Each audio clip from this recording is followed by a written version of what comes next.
અભેસિંહ દરબારને દારૂ આપ્યો. જામ સાહેબે હું બોલ્યા કે આ મોઢેથી તો સ્વામિનારાયણનું નામ લેવાય છે ને, દિવસો જતા રહ્યા, મને ગુણેશ સ્વામી નિયમ આપ્યો મારું માથું કાપી નાખો. પછી રેડા એટલો રેડો, પણ આ મોઢેથી તો દારૂ નહીં જ પીવાય. તરવાલ ઉગામી કાપી નાખો મને, પણ દારૂ નહીં પીવો મોઢેથી. શીર સાટે નિયમ કહેવાય. આ ઈષ્ટદેવે નિયમ આપ્યા, શીર સાટે પાળે. સગવડીઓ ધર્મ નહીં, ક્યાંક એવી જગ્યાએ ગયા હોય તો પછી ચાલે, આપણે તો બધું ચાલે. એવું નહીં, નિયમમાં પાક્કા પાયે આપણે રહેવાનું છે. એવા તો કેટલાય આવે છે. રાજકોટમાં બાપાની એક સભા હતી અને પ્રમુખ સ્વામી મહારાજની આ જાહેરમાં સ્ટેજ ઉપર 3000 હરિભક્તોમાં એક હરિભક્તનો પરિચય આપ્યો સંતોએ, કે સ્વામી આનું નામ પોપટભાઈ છે, બાજુના ગામમાં રહે છે, કોટડા ગામમાં. 25 કિલોમીટર ગામ દૂર છે રાજકોટથી. દર રવિવારે સભા ભરે છે છેલ્લા 22 વર્ષથી. 1 મિનિટ મોડા પડ્યા નથી. અને ગરીબ માણસ છે, એના ગામમાંથી 3 કિલોમીટર રોડ ઉપર આવવું પડે. નદી આવે તો કોઈ રસ્તો નથી, પાણી છાતી સામું હોય તો પ્લાસ્ટિકની બેગમાં કપડાં લઈને આવે, પાણીમાં તરતા તરતા નીકળે, સામે કાંઠે કપડાં બદલે. અને બસ સ્ટેન્ડે ઉતરે ત્યાંથી 4 કિલોમીટર ચાલતા આપણા મંદિરે આવે. પાથણાજી પાથરે રોજ. એના દીકરાના લગ્ન આવ્યા અને રવિવાર હતો, કટોકટી આવી. એના ભાઈને વાત કરી, જો આજે તો માંડવો જ છે ને, જાન તો કાલ જવાની છે, આજે રવિવાર છે, હું સભામાં જાય છે. દીકરો કઈ મારી વગર કુંવારો નહીં રહે, ઘણા એના મા બાપ ધામમાં જાય તો છોકરા પરણી જાય છે, અને કાલે હું આવી જશે, માટે મને કોઈ રોકશો નહીં. દીકરાના લગ્ન છે ને, પણ રવિ સભા ચૂક્યા નથી.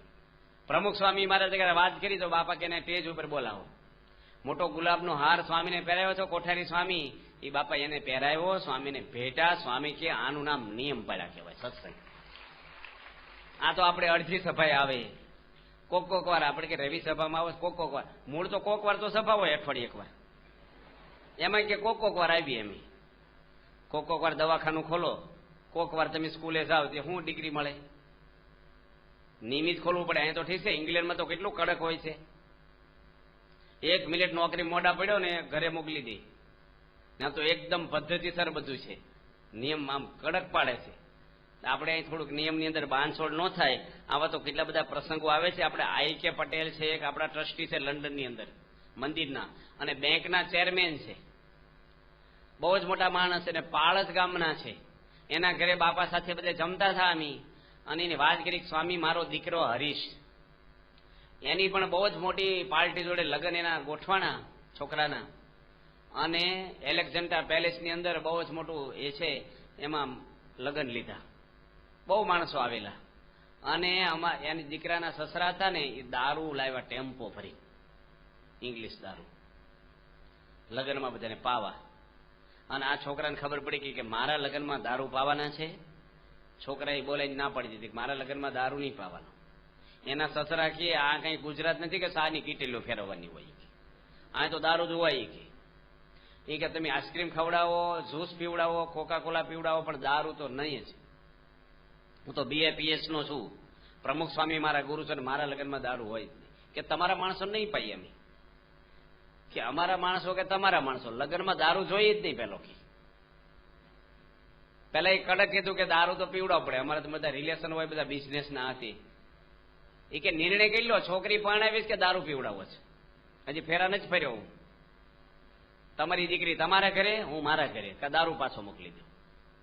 ઇંગ્લેન્ડના યુવાનોની અંદર આ અસ્મિતા પ્રમુખ સ્વામી એકમાં નથી નાખી, હજારો યુવાનો છે આવા, લપટે નહીં કે કોઈ જગ્યાએ. આપણો જો એક ઢીકવાળી ગામનો છોકરો છે જયેશ કરી, અને સુરત છાત્રાલયમાં ભણે, એન્જિનિયરમાં ભણે, અને છેલ્લા વર્ષમાં હતો. અને કોલેજન છોકરીને ક્લાસની છોકરી બાઇક લઈને નીકળી, આ છોકરો બસ સ્ટેન્ડે ઉભેલો, કે કોલેજ આવવું છે? કે હા. કે બેસી જ અમારી પાછળ, મારે કોઈ બીજું બેસવા વાળું નથી કે છે. છોકરો કે તું જતી રહે, અને આજ કેડી મને કોઈ દે કશ નહીં મારી પાછળ બેસે. હું કોઈ છોકરી સામું જોતોય નથી ને કોઈની પાછળ બેસતો નથી. હું મારી રીતે બસમાં આવી છે, મારા કપાળ સામું જો તિલક સાંડલો છે મને. આ પ્રમુખ સ્વામી દઢતા આપી છે, નકર તો ઢીલા હોય ઢેફા જેવા તમે પોત રોજ અહીંયા જ ઉભો હો છો, પતી ગયું, ઓગળી જ જાય. દઢતા કેટલી? તો કટોકટીના ટાઈમે નિયમો પાળવા ને. ડોક્ટર સામે બહુ હાઇલાઇટ કરે છે કે આપણો રાજેશ કરીને પાર્લા ચલાવતો આઈસ્ક્રીમની ખંભાતમાં, અને બેંગ્લોરમાં ભણતી છોકરી આઈસ્ક્રીમ ખાવા આવીને છોકરાને મોહ પમાડવા અને સંબંધ બાંધવા ન કરવાનું કર્યું છે. 40,000 રૂપિયાનો મોબાઈલ ભેટ આપ્યો એને જન્મદિવસના દાડે. ફોન કરે, આ કરે, છોકરો ઓગળ્યો જ નહીં. તો ભૂલી જા ને, તારો મોબાઈલ તારા ઘરે. કે મારે તારે કોઈ સંબંધ નથી, હું તો પ્રમુખ સ્વામીનો શિષ્ય છું, હું આવા ખોટા લફરામાં ગંદવાડામાં પડતો નથી. આ ખાનદાન કહેવાય, આ ભગવાનનો માણસ કહેવાય. માયામાં લેવાય નહીં. આ તો જ્યાં ત્યાં ઓગળી જાય. કે પાર્ટીમાં ગયા, લગ્નમાં ગયા, ડુંગળી લખણ હોય, સ્વામિનારાયણના સાંડલા કર્યા હોય, હા લઈ તો એક દાડા મંથોડી 2 માળા ફેરવી લઈશું. માળા ફેરવતો છે, ખાતો હોય, અત્યારે આમ કરી લઈ, કાંઈ થાય જ નહીં. બાણ છોડે હજ્જડ જ રહેવાનું. અમને સાધુને તમે કેટલી અપેક્ષાથી જોવો છો કે સાધુ તો શાંત હોય, વિવેકી હોય, એની વાણી કેવી હોય, ધનશ્રીનો ત્યાગ હોય, એનામાં જોડીમાં જ રહે, એના ગામમાં ન જાય. ખડકો છે કે નહીં તમને? બધા નિયમ ખબર છે કે નહીં? તો અમને ઈચ્છા ન હોય કે અમારો સત્સંગી ફિલ્મ ના જોવે, અમારો સત્સંગી વ્યસન ન કરે, અમારો સત્સંગી હોય ડુંગળી લસણ ના ખાય, કોઈની ચોરી ન કરે, કોઈનો અપરાધ ન કરે, કોઈની નિંદા ન કરે, ક્રોધ ન કરે, ભેળસેળ ન કરે, હોય કે નહીં? આપણે શિક્ષાપત્રી પ્રમાણે રહે. તો અમને અપેક્ષા હોય. એટલે આપણે નિયમની અંદર જેટલા રહેશું એટલો ભગવાન આપણી પર. એક પ્રકાશ કરીને છોકરો છે આપણો, ત્યાં નડિયાદનો જ છે ને અત્યારે શિકાગોમાં છે, જર્મનીમાં ભણતો. જૈન સંપ્રદાયના મુખ્ય ગુરુ છે સુશીલ કુમારજી. પ્લેનમાં ભેગા થયા. આ છોકરા કરે શું સામે હામુય ન જોવે, વાંચ્યા કરે વચનાથ. છોકરાએ પરીક્ષા આપ્યા પહેલા પૂછ્યું કે તું પ્રમુખ સ્વામીનો શિષ્ય છો? કે તમને કેમ ખબર પડી? કે તારા જીવન ઉપરથી. કે આવા સંસ્કાર બીજે કઈ મળે નહીં કોઈને. સુશીલ કુમારજી જૈન ધર્મના મુખ્ય ગુરુ છે અને અમેરિકામાં પ્રમુખ સ્વામિનારાયણ આશ્રમનું ઓપનિંગમાં સ્વામિનાથે કરાવ્યું હતું. ત્યારે એને આ પ્રસંગ પણ કીધો હતો. તો આપણા યુવાનો છે આજે તમે જુઓ, બાળકો, યુવાનો, કિશોરો લાંચલું હોય તો કોઈ જગ્યાએ ક્યાંય ફસાય નહીં. એવા છે આપણે ત્યાં, એવા સંતો છે આપણે ત્યાં. તો આપણે કહેવાનું શું કે જેટલા નિયમો, આપણે અદભુતાનંદ સ્વામીનું નામ તો સાંભળ્યું છે તમે બધાય, કે લગ્નની ચોરીમાંથી સાધુ થવા આવેલા છે. ચોરીમાં બેઠેલા. આ તો વિગેરે વિગેરે લખ્યું હતું, એમાં પોતે નીકળી ગયા છે. અને એ લખે છે કે હું બનારસ ગયો હતો. અદભુતાનંદ સ્વામીની વાતું છે ને એમાં લખ્યું છે આ. બનારસથી હું આવતો હતો અને એક રાજાને ત્યાં સદાવ્રત અપાતું, હું સદાવ્રત લેવા ગયો.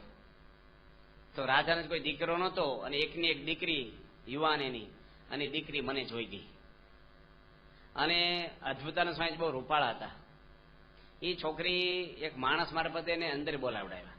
સંન્યાસીને કયો અંદર આવે. આને બિચારાને ખબર નહીં, પધરામણી કરાવી છે, આશીર્વાદ લેવા આવ્યા છે. અને છોકરી કીધું કે એને કયો કે મારી જોડે લગ્ન કરે. અદભુતાનંદ સ્વામી કે માણ છૂટ્યા, લગ્નની ચોરીમાંથી જ ભાગીને આવ્યો હતો મીંડોળ હોતી. અને આ ક્યાં પાછું લફરું મને. એની ના પાડી દીધી. છોકરી કે દરવાજા બંધ કરી દો, મારા બાપને કહીશ ને આખી જિંદગી કેદમાં નાખી દેશે તમને, બહાર નહીં નીકળવા દે. માટે લગ્ન કરીને રાજમાં રહ્યો, નકર પછી જેલમાં આવો. અદભુતાનંદ સ્વામી એવા મૂંઝાણા બિચારા. અને એ વખતે તો શું થાય? હવે એકની એક દીકરી હોય, રાજાને કોઈ કુંવર હોય, મોટું સામ્રાજ્ય હોય, એની દીકરાનું રૂપ જોઈને મોહ પામી લગન. બીજા ભલભલા ફસાય કે ન ફસાય? અઠે દવાર ક્યાં કરી જ નાખે. પણ અદભુતાનંદ સ્વામી તો દિવાલ કૂદીને રાત્રે ભાગ્યા. પોતે લખ્યું છે 40 ગાંવ દોડ્યો હું, મને 3 વાર તો ચક્કર આવી ગયા કે છે. આમ પણ ઉભો રહ્યો નથી હું, મારા પગના તળિયા છોલાઈ ગયા. કે મને પકડી જશે તો પંગણાઈ દેશે. માણ છૂટ્યો. આ સંતોમાં કેટલું મનોબળ હશે. ભગવાન સ્વામિનારાયણ બધા સંતો હતા ને, બહુ કડી તોડ સાધુ હતા. 500 સંતોને મારી નાખ્યા, પણ એક પ્રશ્ન વચનાત્મા સંતોએ પૂછ્યો નથી દેહના સુખનો, કે કેટલું સહન કરવું. હવે તો આમ તેમ કાંઈ નહીં. નાક કાન કાપવા મારે. મુક્તાનંદ સ્વામી કથા કરતા હતા ને, એટલા માર્યા અમદાવાદમાંથી, આંખોમાંથી નાકમાંથી લોહી નીકળવા મળ્યા. પણ મહારાજને ફરિયાદ નથી કરતા, સહન જ કર્યું છે. મહારાજની આજ્ઞા સહન કરવું, બસ સહન જ કર્યું. બ્રહ્માનંદ સ્વામીને ધાંગધ્રામાં એક લાકડી મારી બાવાઈ, 2 ટુકડા થઈ ગયા. બ્રહ્માનંદ સ્વામી 2 ટુકડા ભેગા કરીને બાવાને આપ્યા, કે મને વાગ્યું છે ને, તો 2 દાડા મટી જશે, તમે લાકડી તૂટી ગઈ. આવી સાધુતા મહારાજે આપી હતી. બાકી કેવા સંતો બધા હતા. શ્રાપ આપે તો કોઈ ઉભો રહે સામે, લાગી જ જાય. પણ આ બધા સંતો મહારાજની આજ્ઞામાં રહ્યા છે, બધા નિયમો પાડ્યા છે. એટલે આપણે મહારાજે જે કાંઈ નિયમ આપ્યા છે, આપણે ત્યાં અમદાવાદની અંદર એક બાલિકા કાર્યકર છે આપણે. એ બાલિકા કાર્યકર છે ને, એના પપ્પા ધમમાં ગયા એટલે એની નનામી બંધાણી રો કકડાલે છે. નાની ઉંમર છે, છોકરીની ઉંમર તો જે 15 વર્ષની છે. અને એની નનામી ઉપાડવા બધા આવ્યા ને ભાઈ તો હગાવાલા. છોકરી અંદર રૂમમાંથી રડતી હતી ને બહાર આવી. છોકરી કે મારા પપ્પાની નનામી કોઈ ઉપાડશો નહીં. મારા પપ્પા તો સત્સંગી હતા અને કેટલાને વ્યસન મુકાવતા હતા. તમે ગુટકા ખાતા હોય ને તમાકુ બીડીઓ વાળા હોય ને આઘાત ઉભા રહેજો કે મારા પપ્પા અફડાઈ જશે. પ્રમુખ સ્વામી સમાજ તૈયાર કર્યો છે ને, એ ક્વોલિટી જુઓ તમે. ક્વોન્ટિટી તો છે પણ ક્વોલિટી કેવી તૈયાર કરી છે. આપણે એમણે થોડા વર્ષો પહેલા ખબર બાળકોને તૈયાર કર્યા હતા. આપણે ત્યાં 25,000 બાળકોને 1 મહિના સુધી વ્યસન મુક્તિમાં જોડ્યા હતા. 25,000 બાળકોને. અને સંતો એને 10 દાડેની ટ્રેનિંગ આપી હતી. બધાને યુનિફોર્મ, BAPSની ટોપી, બગલ ઠેલા, સાહિત્ય બધું. અને કયા ધોરણના? કોલેજના છોકરા નહોતા. છોકરા હતા 6, 7, 8, 9 ધોરણના છોકરાઓ. બહુ નાના બધા બાળકો. 5-5ના ગ્રુપમાં જાય, રેલવે સ્ટેશને જાય, બસ સ્ટેન્ડમાં જાય, હોટલોમાં જાય, ગેરેજમાં જાય, કચેરીઓમાં જાય અધિકારીની. અને જ્યાં જ્યાં હોસ્પિટલોમાં બધે વ્યસન મુકાવે. મુખ્યમંત્રીને વ્યસન મુકાવ્યા હતા તો તમે મૂકો. DSPને ત્યાં જાય, કલેક્ટરને ત્યાં જાય. છોકરાને કઈ શરમ જેવું ન હોય, માન અપમાન લાગે નહીં. છોકરાને તમે ગમે તેટલું અપમાન કરો ને તો બોલાવો ને પાછો આવીને ઉભો રહે. તમે ના આવો. આપણને રોજ આવતા વર્ષો લાગે કોકને તો, પણ બાળકોને બચારા હું તરત ભૂલી જાય. એટલે નિર્દોષ કહેવાય. એટલે જ કે છે ને બાળ મંડળ જમાડવું છે. કોઈ એમ કે મારે કોલેજ જમાડવી છે? શું કે બાલ મંદિર જમાડવું છે એવું કે નાના બાળકોને જમાડે? કોલેજ કોઈ જમાડે? એટલે બાળકો એવા બિચારા નિર્દોષ અને બધે વ્યસન મુક્તિ માટે નીકળ્યા. 8 લાખ માણસોને ગુજરાત રાજ્યમાં વ્યસન મુકાવ્યા. 8 લાખ માણસોને બાળકોએ વ્યસન મુકાવ્યા. અને પાકાભાઈએ પ્રતિજ્ઞાઓ આપે, ધૂન કરે. 8 લાખમાંથી માનો કે 4 લાખ માણસોએ શરૂ કર્યા. માનો તમે ફરીને, કદાચ કોઈ માને તો. પણ 4 લાખે તો મૂક્યા નહીં. 10 રૂપિયાનું વ્યસન થાય તો 40 લાખ રૂપિયા રોજની. 40 લાખ થાય ને, રોજના 40 લાખ સમાજની સેવા થઈ. રોજના 40 લાખ. અને ત્યાં એક અધિકારી હતો આપણે ગાંધીનગરમાં, IAS ઓફિસર, એને સિગારેટનું વ્યસન. અને આપણા 5 બાળકો ગયા ત્યાં. કોઈ સમાચાર આપ્યા કે આ અધિકારીનું વ્યસન છે બીડીનું. કોઈ બીજી કચેરીમાં ગયા છે ને ત્યાં મોકલ્યા. અને છોકરા જઈને બેલ માર્યો. IAS ને ત્યાં બેલ મારવો ને એ અઘરું પડે બહુ. અમારા ભગવત ચરણ સ્વામી છે ને આનંદમંદિરના કોઠારી, તે IAS ના ઘરે ગયા. જે બાવડું થોપીને ઝાંપાની બહાર પેલો મૂકી આવ્યો ઠેઠ. અને ઝાંપો બંધ કર્યો, કઈ કરશો નહીં કોઈ દી. કામ હોય તો ઓફિસમાં આવવાનું. મારું ઘર ઓફિસ નથી કે અહીંયા. હવે આમ ધક્કો મારીને કાઢ્યા. એટલો બધો એને ક્રોધ આવી ગયો. ભગવત ચરણ સ્વામી અઠવાડિયે પછી ગાંધીનગર પાછા કઈક કામે ગયેલા. તે પાછા એના જ ઘરે ગયા. આપણે મન થઈ જવાનું, આપણું કામ છે. ઠીક છે સાહેબ, તે દાડે તમે ટેન્શનમાં હશો, પણ એવું કઈ છે નહીં. અમે તો પ્રસાદ દેવા આવ્યા, મળવા આવો, બેસ્યો. તો ઉકાળો પીને ગયા પછી ત્યાંથી. અને સંબંધ બાંધી હતો કે સાતરાલીમાં એકવાર આવવું જોશે તમારે કે છે. એને લાવતા કરી દેતા પાછા. ધક્કો મારીને આપણે આ ઘર ઉપર ચોકડી જ મારી દો, આમ ફરવું જોવું જ નહીં. આપણે તો એવી રીતે કરી દો સત્સંગ ન થાય. પણ મોટા પુરુષ એવું રાખતા નથી સંતો આપડા. એટલે પેલા બેલ માર્યો ને એટલે પેલો માણસ ખોલ્યું. છોકરાને કે હું માગવા આવ્યા છે? એ કે અનાથ આશ્રમમાંથી આવ્યા છે. કે કઈ માગવા નથી આવ્યા, વાત કરવા આવ્યા છે. કે વાત કરીને લેવાનું છે ને તમારે? કે કાંઈ જોતું નથી અમારે. કે અમે વ્યસન મુકાવા આવ્યા છે. એ કે કાંઈ નથી, જાઓ અહીંથી. એની પત્ની કે પણ બાળકો છે બિચારાને અંદર તો આવવા જાઓ, નાના છોકરાઓ છે, હું લઈ ગયા આપણું. એટલે પછી અંદર છોકરાને બેસાડ્યા. હું વાત કરવાની કે વ્યસન મુક્તિ માટે તમારે કઈ વ્યસન છે? હવે IAS ને છોકરા પૂછે, ભારે લાગે ને. એ કે મારે સિગારેટનું છે કે મૂકવું જોશે. છોકરાઓને પેલો કે છે કે ગાંધીનગર તમારું અક્ષરધામ છે ને, ત્યાં 2-3 ગલ્લા છે આજુબાજુમાં, બીડી બાકસના ગુટકાના. પેલા એને મુકાવા જાઓ, પછી મારે ઘરે આવજો. કે ન્યાય જવાના જ છે બાળકો, કે અમે તો બધે જ જઈએ છીએ. કે લોકો મૂકશે? કે સાહેબ એવું છે ને, બુદ્ધિશાળી હોય મૂકે. કાપડ લોહી ન નીકળે પેલા ને. ભગવાન ઘણી વાર બોલાવી જતા હોય છોકરામાં કે બુદ્ધિશાળી મૂકે. વાત તો બધાને કરીએ છીએ અમે. હવે પેલો ન મૂકે બુદ્ધિ વગરનો જ કહેવાય ને. એ કે સારું હાલો મૂકી દઉં. વર્ષો જૂનું વ્યસન જાતું નહોતું, એની પત્ની થાકી ગઈ હતી પણ મૂકી દીધું. તો આપણા બાળકો છે ને, બાળ મંડળના જો નિયમો બધાને આપ્યા અને બધાનું ફોલો થાય પાછું, તો આપણા મોટા મોટા સમયા થાય. એમાં વ્યસન મુક્તિના પ્રદર્શનો હોય, સમૂહ લગ્ન હોય, આ હોય તે હોય. પણ આવા બાળકો પણ આવું કામ કરે છે. BAPSમાં આજે કાંઈ નહોતું, 5,500 બાળ મંડળો BAPSમાં ચાલે. ભવિષ્યની પેઢી કેટલી મજબૂતાડી તૈયાર થાય છે આપણે ત્યાં. તો કહેવાનું શું કે આ બધા નિયમો આપણે જેટલા પાળીએ એ નિયમથી આપણી શોભા છે.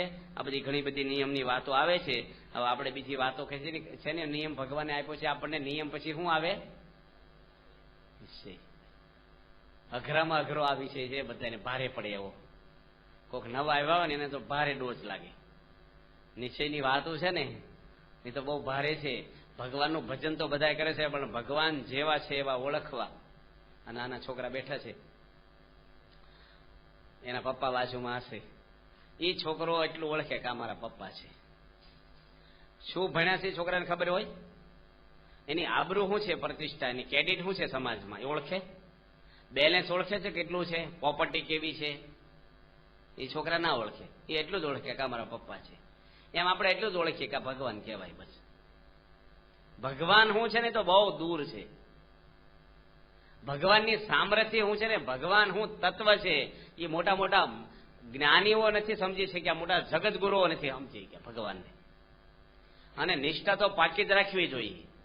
તમે તીરથ ઓછા કરો, બીજું ઓછું કરો, ચાલે. નિષ્ઠામાં એટલી ફેરફાર ન હાલે.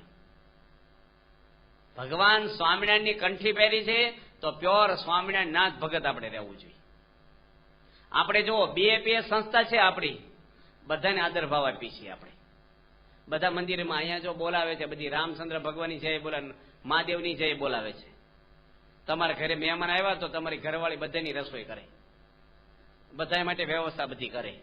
એવું નહીં કે મારા પતિ પૂરતી જ હું ચા મૂકું, હું તો બીજાનું કામ ન કરું, એવું નથી. રાખે બધાનું. પ્રીતિ કોનામ રાખે? એના પતિમાં જ રાખે. એમ આપણે બધાનો આદર ભાવ રાખવાનો છે, બધા દેવને નમસ્કાર કરવાના છે. પણ ઈષ્ટદેવ એક સહજાનંદ સ્વામી જોઈએ આપણે, બીજું આવે જ નહીં. હું નડિયાદ હતો ને તો એક ભાઈ વૈષ્ણવ હતા. વૈષ્ણવ એટલે ખબર ને, જય ગોપાલને માને, કૃષ્ણને.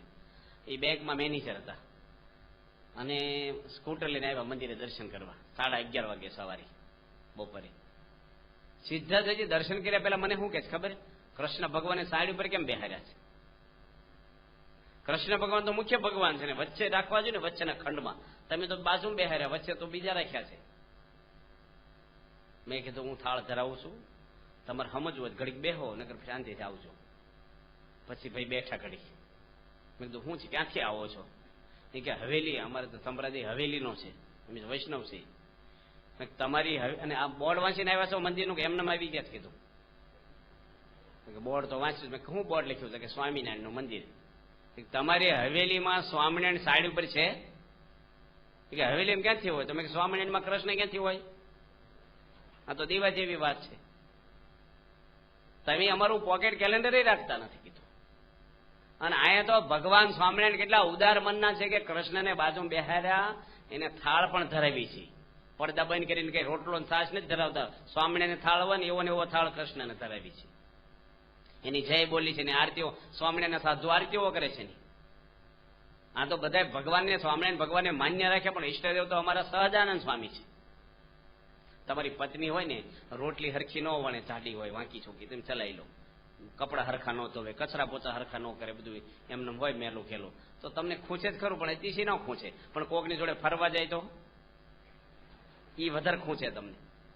એમ તમે છે ને ધર્મ તો ઓછો આપો, 2 માળા ઓછી ફેરવો, પણ સ્વામિનારાયણની જગ્યાએ બીજું કરવા મળો ને, પછી સ્વામિનારાયણને કેવું વહમું લાગે. આ તો લોડિયું પહેરવા મળે, પેલા માંદડિયા પહેરવા મળ્યા. સ્વામિનારાયણના સાધુઓ મારા વાળા માંદડિયા પહેરે છે. સુંદરી સ્વામિનારાયણની ઓઢવાની, માંદડિયા પહેરવાના હોય. સ્વામિનારાયણ તો અવતારના અવતારી છે. ભગવાન સ્વામિનારાયણ પૃથ્વી પર પધાર્યા છે. એ કઈ ઓછા બધા રામના કૃષ્ણના મંદિરો કરવા આવ્યા છે? એ તો હતા જ દુનિયા પર. સ્વામિનારાયણ નવું શું આપ્યું આપણને? બધી મંદિરો કોના છે? દેવોના મંદિર છે. સહજાનંદ સ્વામી બોલ્યા છે, હું સર્વે અવતારનો અવતારી છું. આ મધ્યનું વચનાથ વાંચજો 9મું. મને અવતાર જેવો કે મારો દ્રોહ કર્યો, બરાબર છે. ભગવાન સ્વામિનારાયણ નિષ્ઠા આપણે અંદર જ થવી જોઈએ. તમને નિષ્ઠા થઈ ગઈ હું દેસાઈ છું, હું પટેલ છું, ફેરફાર થાય છે પછી? આફ્રિકા જાઓ, અમેરિકા જાઓ, તાવ આવ્યો હોય, ઓપરેશન કરાવ્યું હોય, કોઈ અપમાન કરી જાય, ધંધામાં ખોટ જાય, એ ભૂલાય છે? એ ફિટ થઈ ગયો આપણને, હું આ જ છું. એમ સહજાનંદ સ્વામીનો છું. આ કંઠી છે ને આપણી, એ મંગળસૂત્ર પહેર્યા છે આપણે. મંગળસૂત્ર કેટલા પહેરાય? 1, 2, 3 પહેરાય. એમાં કંઠી સિવાય ગળામાં કઈ આવવું તો જાય. સ્વામિનારાયણનું મંગળસૂત્ર છે, પરણ્યાથી સ્વામિનારાયણ જોડે આપણે. ધણી એક જ હોય, એને જ પતિવ્રતા કહેવાય. ગોપીઓ ક્યારે રામનું નામ લીધું હોય તો કયો? પેલા રામ થયા કે કૃષ્ણ થયા છે? રામ. પણ રામનું નામ એક વખત ગોપીઓ બોલી છે. એનો અર્થ એવો ને કે ગોપીઓને રામનો અભાવ હતો. એ કૃષ્ણ સિવાય ભજન નથી કર્યું, હનુમાનજી રામ સિવાય ભજન નથી કર્યું. એમ આપણે સ્વામિનારાયણ આશ્રય આવ્યા છીએ, સ્વામિનારાયણ ધર્મ અંગીકાર કર્યો, તો આપણા ઈષ્ટદેવ એક સહજાનંદ સ્વામી જ હોવા જોઈએ. બીજે ક્યાંય આવે જ નહીં. નિષ્ઠા તેનું નામ કહેવાય, ગમે તેટલું થાય. અમાર સર્વમંગલ સ્વામીના બાપુજી છે ને, એને ભૂવો મળ્યો. ભૂવો એ કોઈ ભૂવા બેઠા જ ખોટું ન લગાડશો. ભૂવા હોય તો ભગત, એ ભગત કે તો એ ભૂવો છે ને, એની વાત કરીએ છીએ. રામજીભાઈ, એના ફાધરનું નામ રામજીભાઈ છે. એ કે હું તમને ધૂણાવું. સર્વમંગલ સ્વામીના બાપુજી રામજીભાઈ કે મારા પંડમાં તો છે ને સહજાનંદ સ્વામી બેઠા છે, હવે માતા ફાતા કઈ પહેરે નહીં અંદર. એ કે હું પણ તમને ધૂણાવું જ તે, કે હું ધૂણું જ નહીં. 500 રૂપિયાની સરજ મારી એની, અને આખી રાત એની ઉપર. એ કે હું તને અઠવાડિયું આપું છું. ભુવાને કે 8 દાડા સુધીમાં ધૂણાઈ દે. ભુવો બધા પ્રયોગ કરે ધૂણેની. બીજા ગામથી 5 ભુવા આવ્યા બીજે દાડે. પછી ગામના બધા જોવા આવ્યા. ત્રીજે દાડે 25 ભુવા આવ્યા, 50 ભુવા આવ્યા. 3 દાડા બાકી રહ્યા 150 ભુવા આવ્યા ભાવનગર જિલ્લામાંથી. અને એકલા બે સામે. અને આખું ગામ નહીં, આજુબાજુના ગામના ટ્રેક્ટરો ભરી ભરીને, ટેમ્પા ભરી ભરીને જોવા આવે. આ બધું આખી રાત હાલે આ બધો પ્રોગ્રામ. અગરબત્તી કરે ને, લીંબુ કાપે ને, આ કરે ને, આમ નાકા કરે મોઢા. એ કેમ તું આખો નાખો અંદર પહેરી જાય ને તો મારી આંગળી નો ધ્રુવ છે કે તું તો શું કરે ભુવાને કે. અને 8 દાડા પૂરા થયા ને રામજીભાઈ કે હજી 2 દાડા આપું તને, બોલ. બીજાને બોલાવા જ કોઈને. ભુવાને કેટલો ખર્ચો છો, કારણ કે આ બધા આવે ને જમાડવાના. ભુવા તો બધા આગળથી લે, અને અત્યારે હું જેને વગાડ્યું છું ને દાખલો, એ બધું આમાં વપરાઈ ગયું. પછી ભુવો ચાંડી ગયો કે સ્વામિનારાયણનો ચાળો કરે નહીં આપણે, નકર આપણા રોટલા જાય. કોઈ ભુવા દાખલો બેહારે જ નહીં પછી. તો આ બધું ધૂણવું ને કરવું ને બધી અંધશ્રદ્ધા છે ને, આપણે ખીમા સુથાર થઈ ગયા ગઢડામાં. અને આવતા હતા સુરત આવતા હતા ને, એક બાવો બેઠેલો અંદર, સ્વામિનારાયણની કંઠી કાઢી નાખીને મારો દોરો પહેરી લે. એ કે ભાઈ તારું શું બગાડ્યું છે? આ કંઠી ઓછી કાઢી નાખવા પહેરી, તારો દોરો તારી આગળ રાખે. એ કે હું ઝાડવા પર અડદ નાખું ને તો ઝાડવું હુકાઈ જાય. તારી પર જો અડદ નાખીશ ને મંત્રી, તો લાકડા જેવું થઈ જઈશ તું, આખી જિંદગી એવો રહીશ. એ કે જે કરવો એ કરે, હું તો સ્વામિનારાયણનો આશ્રિત છું. અને પેલો અડદ એટલા બધા લઈને બેઠેલો નાખ્યા કરે, પેલા કઈ થાય જ નહીં. સુરત આવ્યું ને ક્યાં સુધી બધા અડદ પૂરા થઈ ગયા. ભાવનગર જે બેઠેલા વાણમાં, પેલા સુરતમાં બધા અડદ વાળ વીણીને ભેગા કરીને રૂમાલમાં બાંધી લેતા. આપડા ખીમાભાઈ સત્સંગી આપણે. ભૂવો કે આને શું કરીશ? પેલો બાવો કે એ કે મારે શાક હોધવું નહીં, કે આ ધોઈને બાફીને વઘારીને ખાઈ જ કરે છે. કે મંત્રે લાડત કે હમણાં સ્વામિનારાયણ વાળાને કાંઈ ન થાય. અને એ બાવાને તો દોરો ન પહેર્યો, પણ બાવા એ સ્વામિનારાયણની કંઠી પહેરી સત્સંગી થયો. એટલું નહીં, સ્વામિનારાયણ ભગવાનનો સાધુ થયો. એનું નામ શૂન્ય તીતાનંદ સ્વામી પાડ્યું ને સુરતમાં રામપરા રોડ પર શિખરબન મંદિર એની કરાયું છે. આ તાકાત આપણા સત્સંગની નિષ્ઠાની છે. ઢીલા નહીં પડવાનું. નિષ્ઠા તો આપણે પાકા પાયે જ રાખવાની.